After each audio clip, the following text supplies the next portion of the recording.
Wir sind im Hamburger Hauptbahnhof und hinter uns steht schon unser Anschlusszug. Ja, und die Zugnerds unter euch haben ja schon gemerkt, das ist ein sogenannter IC3 der dänischen Staatsbahn. Und das gibt ja auch schon ein bisschen Aufschluss, wohin es gleich geht. Weiter nach Norden, nach Kopenhagen. Genau, und normalerweise fährt dieser Zug ja über Fehmarn und dann mit der Fähre über den Fehmarnbelt. Die Strecke ist aktuell aber gesperrt und jetzt geht es außen rum. Erst an Flensburg vorbei, dann zuerst über den kleinen Belt, dann über den großen Belt und schließlich bis nach Kopenhagen. Also wieder mit dem Zug übers Meer. Genau, über die Ostsee dieses Mal. Boah.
Unsere erste Station in Kopenhagen hat uns ganz zu unserer eigenen Überraschung gar nicht ins Museum gebracht, sondern zu einer Kirche, nämlich zur Grundtvig-Kirche. Die hatte vor ungefähr 100 Jahren Baubeginn, wurde vom Architekten Peter Jensen Klint entworfen und steht einerseits in der Tradition der dänischen Dorfkirchen, aber andererseits auch in der Formsprache des Backsteinexpressionismus.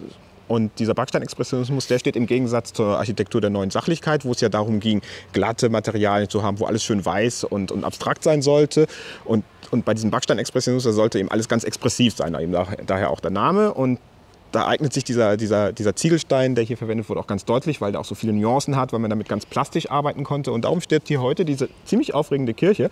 Das richtig Aufregende ist aber der Innenraum. Und da gehen wir jetzt rein.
Der Wind bläst wahnsinnig, aber wir haben jetzt doch unser erstes Museum erreicht und wenn ich mir das jetzt so angucke, ich glaube, du hast mir schon wieder irgendwas Ägyptologisches untergejubelt. Oh. Eigentlich ist es ja das Thorvaldsen-Museum, wo die Werke des Bildhauers Bertel Thorvaldsen ausgestellt sind. Aber ja, du hast mich durchschaut. Der Bildhauer hatte auch eine eigene große Sammlung und in dieser Sammlung befinden sich tatsächlich auch ein paar ägyptische Artefakte und die würde ich gerne sehen. Abgesehen davon ist aber auch die Architektur des Museums, glaube ich, ziemlich aufregend. Man sieht das ja jetzt schon, es ist so ein Mischmasch aus verschiedenen antikisierenden Elementen, so griechisch, ägyptisch und so weiter. Und ich glaube auch, dass die Innenräume ganz schön anzuschauen sind. Und jetzt werden wir uns das Museum mal von innen anschauen, nicht nur um die Sachen von Bertel Thorvaldsen zu sehen. Ja, dann mal los.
draußen stürmt und schneit. Es ist ekelhaftes Wetter.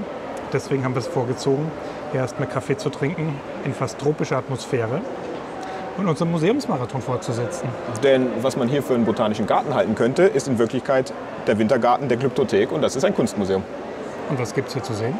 Hier gibt es impressionistische Gemälde von dänischen oder auch französischen Malern, postimpressionistische Gemälde, viele Skulpturen. Skulpturen klingt ja fast schon wieder ein bisschen ägyptisch. Mal sehen. Ich habe es mir ja fast gedacht.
Brauchen wir erstmal eine Pause und das, obwohl wir noch nicht mal die Hälfte des Museums geschafft haben oder vielleicht gerade mal die Hälfte. Jedenfalls haben wir schon die ägyptische Sammlung, die griechische Sammlung, die römische Sammlung, die etruskische Sammlung und die palmyrenische Sammlung geschafft.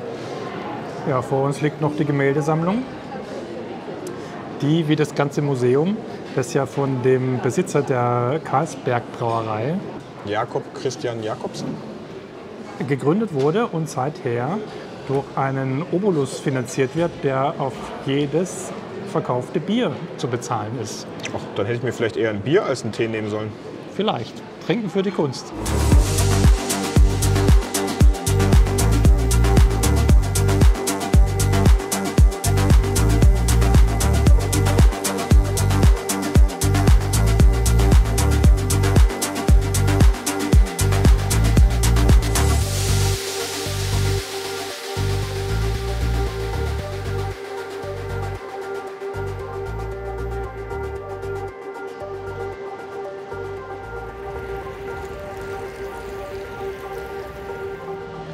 Unser Museumsmarathon geht weiter und wir sind jetzt am Dänischen Nationalmuseum.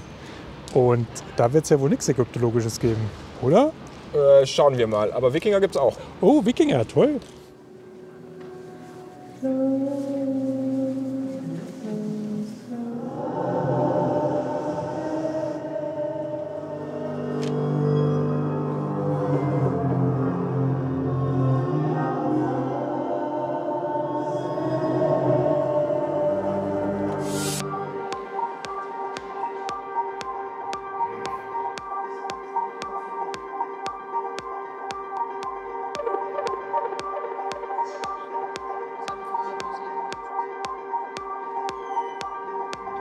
Boah, war das jetzt viel. Ja, echt interessant, aber ganze Menge Informationen. Ich würde sagen, Museumsmarathon erfolgreich absolviert. Absolut. Und jetzt wieder durch den Regen, durch Kopenhagen.